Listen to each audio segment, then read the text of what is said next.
same. What's the difference between you and somebody else? What's the difference? To watch people half naked running around trees and doing this nonsense? Come on! Have a conviction. Have a conviction of what's right. Have a conviction and don't compromise. You see, it's more than just compromising with the world. What the world does, it takes your heart away from the real things that are of God. And you'll have less time to spend time in the Word, less time to think about Him, less time to... And you know what will happen is when you have to make decisions for the Lord, you'll say nothing.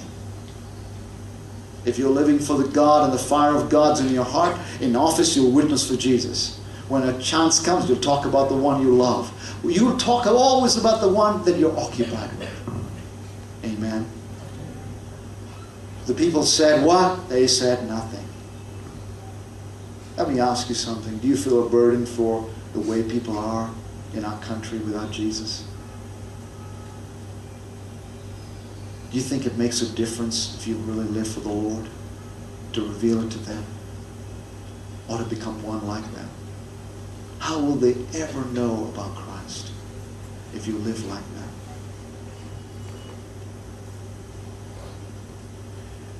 And I love this story, and we know it well. Elijah said, come on, guys. You go first. The 450 prophets of Baal, you go first. We'll put an altar. We'll put an oxen on top of your altar. We'll put wood. Well, we'll have no fire. And if Baal is the God who answers by fire, the lightning comes, then he is God. We're playing in your ball field. We're playing in your home, where you've got home advantage. You go first. And if you know anything about Baal worship, a Jewish historian called Erdeshine writes about how they would worship. It's very similar to how many of our tantrics and gurus in North India and the rishis and up in what's the place that Dehradun side, Rishikesh, and people are with their long hair and you know, mud in their thing and smelly clothes, and they live like that and they think they're gurus. And it would be just the same, very similar thing. And these people would actually, the story is that the historical sequence that Erdeshine, Jewish historian, brings out is these guys would actually surround the altar, all these prophets of Baal, and they would form a circle.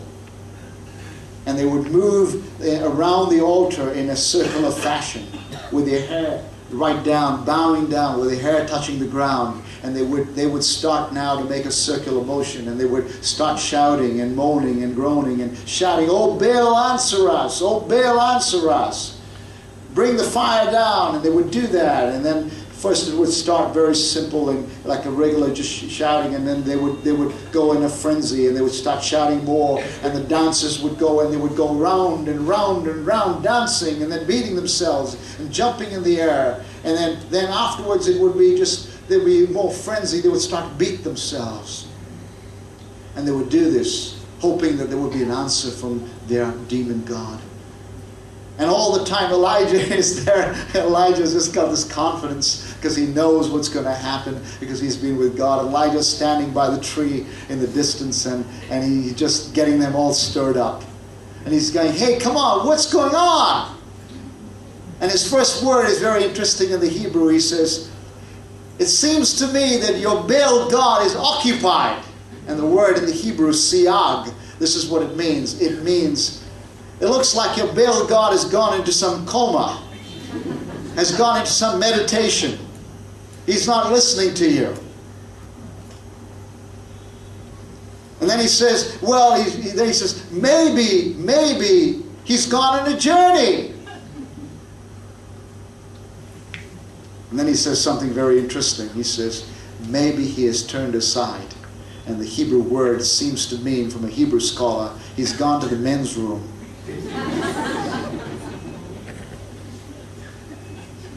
Well, I don't think they liked it. That's what Ron Allen brings out. The Hebrew word. He'd gone to the celestial men's room. And you know what they did? They got more and more and more upset. And they began in a frenzy. And literally this is what they would do. They would bite themselves. And they would whip themselves. And they would be jumping around. And they did it from morning right up to 12 in the afternoon. And Elijah waited, and he waited, and he waited. And then after midday, exhausted, panting, humiliated, gashed, blood coming out of them, they all collapsed possibly right down, wondering what was going on. And then Elijah stepped in, the prophet of the living God. And this was his hour. And he was going to confront, and he was going to show down. And Elijah does something very interesting. He has the altar. And he takes 12 stones. The 12 stones represent the 12 tribes of Israel. And notice the kingdom had been divided. There was 2 and 10. But Elijah's saying, we're one. There's no 2 and 10. We worship the living God.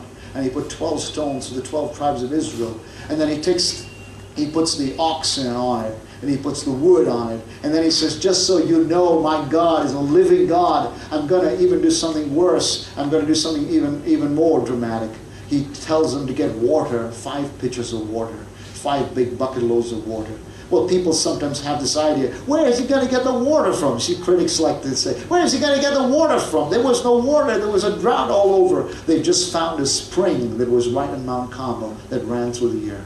And if that spring didn't supply the water, all you need to do is go down to the Mediterranean Sea 20 minutes away, and you get all the water you wanted. You see, God never tells a story that's not true. They put the water around the altar, and Elijah prays a prayer that's very simple, straightforward. There's no drama, there's no shouting, there's no frenzy. He just talks to God and says, oh God, answer me so that these people may know that you really are the living God. And he hardly finishes the prayer. And it says the fire from heaven comes down. And that fire speaks of the glory of God. The same fire, similar fire, there was the altar, Solomon's temple, the glory comes down. Well, God sent his glory down, ignited that beautiful place. Boom! It comes down, and the altar is consumed, and the offering is consumed. And the people out there, and they're looking dumbfounded, just a mouth wide open. They can't believe what has just happened before them. And they begin to shout something very interesting. They begin to shout, the Lord is God. The Lord is God. But listen to how it would have sounded if you spoke it in the Hebrew. It would be saying, Elijah, Elijah, because Elijah means the Lord is God. And I like that because they were actually saying, Elijah, you represent the living God, and your God that you represent is true. I don't know him yet, but I know that what he did is true tonight. And the people's hearts were turned towards the living God. I want to ask you a question tonight. It was just one man. But the way he lived his life, he represented his name. Can you and I make a difference? Can you and I live our lives in such a way that there is no compromises? We read the Word, our lives are in the Word. I love when I meet people like that. They read the Word and they walk in the Word. They walk the